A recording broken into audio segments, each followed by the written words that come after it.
नाथकृपा बँडची ओपनिंग लासलगाव इथं होती. त्यासाठी भूषण बिके आणि भैयशेठ गायकवाड अजून काही रिस्टार तिथं बोलवले होते. भूषण बिके मस्त स्टेजवर खुर्चीवर बसलेला होता. विषय असा होता, सर्वांनी त्यांचे फेमस डायलॉग बोलायचे होते.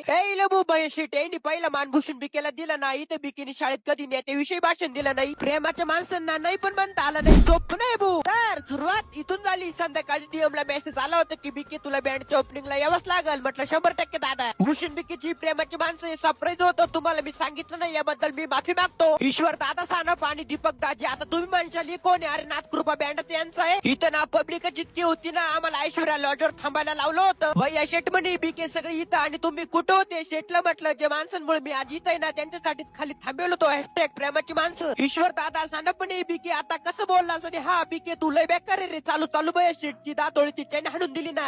डुप्लिकेट सांगू ना कोणाला. आपल्या सांगू नका. डुप्लिकेट आहे माहित नाही ना. लय लांब जाणार व्हिडिओ. सोपं नाही याला सांग. सोपं नाही. सोपं नव माय. दीपक दाजी म्हणे काय बिके ती दातोळीची साखळी हळू काढायची ना. तुम्ही भैया शेटचा शर्टच फाडून टाकला. एवढंच म्हणणं आहे का भैया शेटने लवकरात लवकर चांगले कपडे घ्यावा.